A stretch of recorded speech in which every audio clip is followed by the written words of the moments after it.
Bismillahirrahmanirrahim. Assalamualaikum warahmatullahi wabarakatuh. Selamat pagi, selamat siang, dan juga selamat malam. Kami dari kelompok 5 akan mempresentasikan mengenai analisis jurnal. Sebelumnya, izinkan saya memperkenalkan anggota kami terlebih dahulu. Di sini ada Erina Trianawati, Alisa Nurhalimah, Priska Priyanita, Kania Nurmaulan, Nurjana, Zulfa Zakia, dan saya sendiri, Feni Daryanti. Pada kesempatan kali ini, kelompok 5 akan membahas mengenai yang pertama yaitu identifikasi jurnal, kemudian ada latar belakang, tujuan, lalu juga ada literatur review, metode penelitian, persamaan dan perbedaannya, kemudian juga ada kelebihan dan kekurangan dari jurnal utama dan juga jurnal pendukung, kemudian juga ada keterbatasan, saran, implikasi, dan juga kesimpulan. Di sini ada identitas jurnal utama. Judul jurnalnya yaitu An Investigation of Key Performance Indicator for Operational Excellence Toward Sustainability in the Leather Product Industry. Kemudian di sini juga penulisnya yaitu MD Abdul Moqtadir, jurnal tahun 2020 di Bangladesh.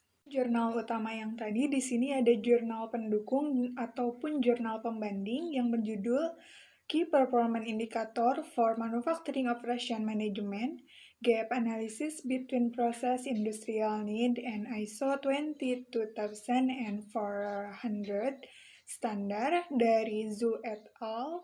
2018.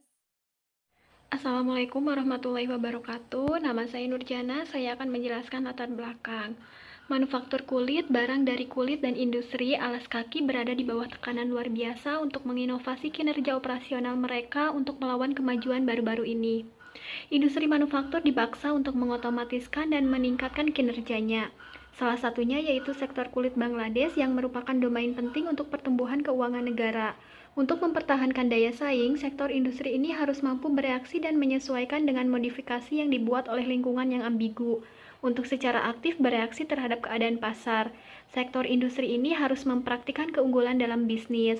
Salah satu pendekatan adalah pencarian keunggulan operasional yang membantu sektor industri ini menavigasi jalur untuk mencapai ambisi dan tujuan mereka.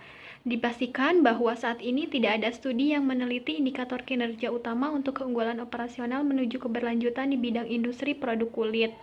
Oleh karena itu, penting untuk menguji signifikansi dari berbagai indikator kinerja utama untuk industri produk kulit. Untuk menghadapi tantangan di atas, ada kebutuhan untuk menetapkan kerangka kerja untuk mengidentifikasi indikator kinerja utama untuk keunggulan operasional menuju praktik keberlanjutan di industri produk kulit. Selanjutnya, tujuan penelitian yang pertama, mengidentifikasi KPI yang paling relevan di bawah 6 prospek berbeda untuk mempraktikkan keunggulan operasional menuju keberlanjutan dalam industri produk kulit menggunakan pendekatan kualitatif. Yang kedua, menentukan signifikansi relatif dari KPI yang diidentifikasi menggunakan BMW kuantitatif. Yang ketiga, mengembangkan indeks kinerja dengan mempertimbangkan masukan ahli domain bagi perusahaan kasus untuk menyelidiki kinerja operasional yang ada. Yang keempat, memperkenalkan implikasi manajerial dan kebijakan yang disimpulkan dari penelitian. Sekian dari saya, terima kasih.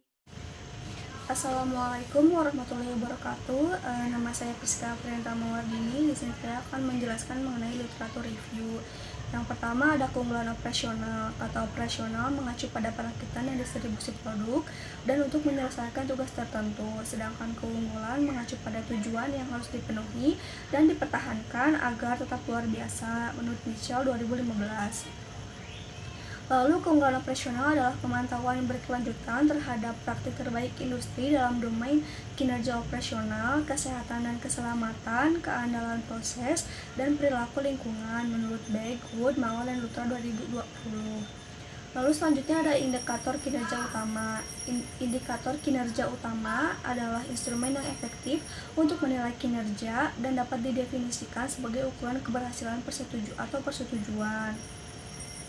KPI diperlukan untuk mencapai keunggulan operasional menuju keberlanjutan sebagai yang pertama, KPI dapat menentukan informasi yang dapat meletakkan dasar untuk menegakkan perencanaan pembangunan menurut BEG, SU, dan MIJA dan KICI 2020. Yang kedua, KPI menyajikan pendekatan untuk memvisualisasikan apakah pengaturan strategis bekerja untuk mendorong tujuan yang diinginkan. Lalu, penerapan KPI dapat mengarah pada peningkatan produktivitas dan profitabilitas organisasi menurut Horta, Kamanho, dan Dacosta 2010. Nama saya Kania Nur Maulan. Di sini saya akan melanjutkan literatur review dan menjelaskan metode penelitian. Kategorisasi indikator kinerja utama. KPI 1 manajemen. Fasilitas manajemen inventaris yang efisien, fasilitas manajemen yang terampil dalam kapasitas, pemanfaatan fasilitas, pengelolaan produksi, dan sistem pemantauan. KPI 2 operation. Akurasi pengembangan produk atau PD, produksi terjadwal, pemenuhan pesanan siklus waktu, target penyelesaian tepat waktu, dan perawatan mesin tepat waktu. Lalu ada KPI 3 quality. Kepuasan pelanggan, kurangi jumlah produk yang rusak, fasilitas manajemen kualitas total atau TQM. KPI 4 ekonomik. Laba atas investasi atau ROI, tingkat pertumbuhan pendapatan, laba bersih, profitabilitas berbasis pelanggan. KPI 5 sosial, keamanan pekerja dan kepuasan karyawan. KPI 6 environmental, sistem manajemen lingkungan, laju emisi gas rumah kaca, emisi ke air dan tanah. Lalu ada metode penelitian. Pada penelitian ini, kerangka kerja analitis berdasarkan pendekatan kuantitatif dan kualitatif. Untuk mengidentifikasi dan menyelidiki KPI dikembangkan untuk industri produk kulit. Teknik analisis menggunakan BMW yang merupakan teknik analisis baru di mana jumlah matriks perbandingan berpasangan lebih sedikit dibandingkan dengan teknik lainnya. Selanjutnya yaitu mengenai analisis jurnal yang kita lakukan, yaitu mengenai persamaan dan perbedaan antara jurnal utama dan juga jurnal pembanding atau pendukung. Kemudian juga ada analisis kelebihan dan kekurangan dari masing-masing jurnal tersebut. Assalamualaikum warahmatullahi wabarakatuh. Saya Zulfa Zakia. Saya akan menjelaskan mengenai kedua jurnal perbandingan ini, yaitu persamaan, perbedaan, kelebihan, dan kekurangan jurnal. Mengenai persamaan jurnal, dari kedua jurnal tersebut ada persamaannya seperti menganalisis mengenai indikator kinerja utama untuk manajemen operasional manufaktur, dan dari indikator kinerja utama sama-sama bisa diterapkan untuk evaluasi kinerja suatu industri manufaktur. Untuk perbedaan dari kedua jurnal tersebut, untuk jurnal yang pertama, perbedaannya itu kerangka kerja untuk menilai keunggulan operasional dalam industri produk kulit diusulkan menggunakan BWM, daftar 27 KPI identifikasi dari survei literatur, dan menggunakan umpan balik ahli dari perusahaan kulit. Menilai KPI individu dan menyelidiki indeks kinerja mereka. Yang membantu lebih jauh untuk memahaminya itu fungsi saat ini dari perusahaan kulit. Dan untuk jurnal yang kedua ini ada 3 perbedaan, yaitu sistem dan integrasi ISO 22400 Automatic KPI dengan menjelaskan 34 KPI untuk operasional manufaktur guna menangani manajemen kinerja dalam industri proses. Jadi perbandingan antara KPI ini ditentukan dari KPI berbasis kebutuhan, penyesuaian, dan modifikasi yang sesuai dibuat untuk KPI dalam industri proses ini. Penelitian ini dapat diterapkan dan sesuai dengan mengevaluasi kinerja dalam industri proses. Lalu yang kedua, jumlah KPI yang diidentifikasi lebih dari 7 KPI. Lalu standar ini dibagi menjadi 3 kategori, yaitu set NU, set UU, dan set UC. Di sini ada kelebihan dan kekurangan. Mulai dari kelebihan dari jurnal yang pertama, yaitu abstrak pada artikel penelitian ini sudah menjelaskan dengan baik mengenai metode penelitian dan hasilnya. Lalu memiliki dasar penelitian terlebih dahulu, indikator dari penelitiannya dijelaskan secara terperinci, dan menjelaskan dengan baik mengenai kelebihan dan kekurangan melalui metodenya. Lalu di sini juga dari jurnal yang kedua, kelebihannya yaitu penelitian ini sudah mencakup latar belakang dan tujuan dari penelitiannya. Lalu penelitian ini menjelaskan dengan baik mengenai kesenjangan dengan cukup jelas. Hasilnya pun sudah dijelaskan dengan baik. Lalu ada kekurangan dari jurnal yang ke-1. 19 KPI mempertimbangkan artikel ilmiah dari database ilmiah itu tidak mempertimbangkan aspek rantai pasokan 4.0 sebagai alat kunci untuk mencapai keunggulan operasional di industri manufaktur. Lalu kekurangan dari jurnal yang kedua, perbedaan besar antara industri proses dan industri diskrit KPI ditentukan dalam ISO 22400 tidak dapat memenuhi persyaratan produksi proses praktis. Jadi persyaratan khusus dalam proses industri beberapa KPI yang terkait dan penting. Seperti itu yang saya sampaikan dan akan dilanjutkan oleh rekan saya. Terima kasih. Nama saya Alisa Nur Halimah, NIM 51121711083. Kali ini saya akan menjelaskan mengenai implikasi ilmiah. Yang pertama, fasilitas manajemen yang terampil dalam pemanfaatan kapasitas. Kedua, fasilitas manajemen sistem pemantauan produksi. Ketiga, fasilitas sistem manajemen inventaris yang efisien. Keempat, fasilitas manajemen pemasaran produk laba atas investasi atau ROI. Kelima, kepuasan pelanggan. Keenam, jarak waktu antar pembeli, pendekatan dan penempatan pesanan. Dan terakhir, produksi terjadwal atau waktu siklus dan pemenuhan pesanan. Implikasi manajerial. Yang pertama, memaksimalkan pemanfaatan kapasitas melalui tim manajemen yang terampil. Pemanfaatan sumber daya yang tepat dapat membantu mencapai keberlanjutan rantai pasokan, serta memaksimalkan keuntungan.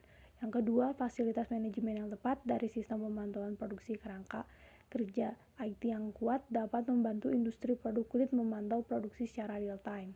Yang ketiga, kembangkan sistem manajemen inventaris yang efisien. Sistem pemantauan waktunya harus dikembangkan untuk manajemen inventaris yang efisien guna mencapai skor kinerja yang baik yang menunjukkan keunggulan operasional untuk sistem produksi mereka.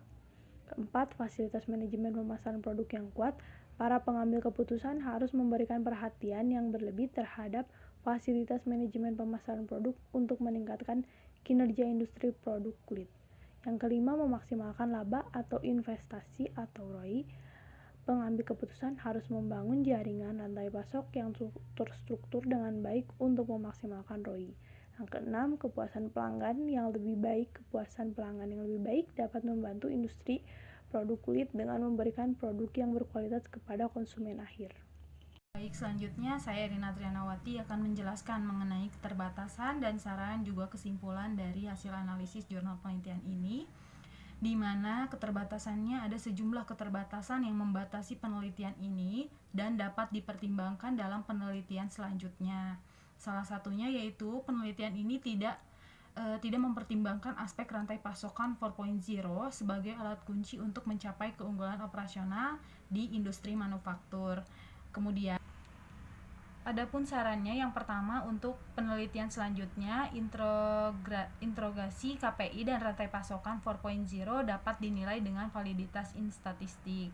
Kemudian saran yang kedua, alat dinamis terintegrasi dapat dibuat untuk menilai KPI dan indeks kinerja rantai pasokan industri. Kemudian adapun saran yang ketiga yaitu memasukkan lebih banyak KPI dengan mengadakan survei industri manufaktur skala besar.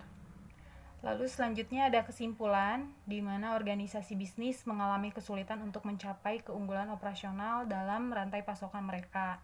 Namun perusahaan manufaktur dalam konteks ekonomi berkembang mencoba mencapai keunggulan operasional yang dengan cara berkelanjutan di pasar dunia. Oleh karena itu, hanya tren bisnis terkini yang mencerminkan kinerja organisasi dalam mencapai keunggulan operasional di perusahaan manufaktur.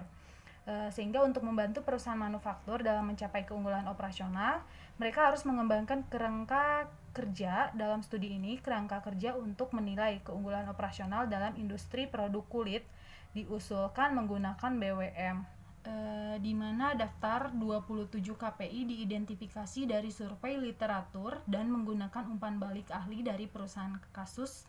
Akhirnya model penilaian dikembangkan menggunakan BWM untuk menilai KPI individu dan menyelidiki indeks kinerja mereka yang membantu lebih jauh untuk memahami fungsi saat ini dari perusahaan kasus ini, di mana hasil penelitian mengungkapkan bahwa KPI manajemen mendapatkan prioritas tertinggi diikuti oleh operasi, ekonomi, kualitas, lingkungan, dan sosial. Dimana ketika manajemen kuat dan disiplin, setiap aspek lainnya tetap terkendali. Sehingga untuk memajukan keunggulan operasional industri produk kulit, manajemen harus memainkan peran kunci untuk pemanfaatan kapasitas penuh dengan akurasi penuh dalam pengembangan produk, memuaskan pelanggan dengan memberikan apa yang mereka butuhkan, kemudian dengan mengingat keuntungan yang diperoleh dari investasi yang dilakukan, lalu memastikan sistem pengelolaan limbah yang efektif dan selalu memprioritaskan kebutuhan dan kepuasan karyawan. Presentasi dari kelompok 5, mohon maaf apabila terdapat kesalahan dan kekurangan. Sekian, terima kasih. Saya tutup. Wassalamualaikum warahmatullahi wabarakatuh.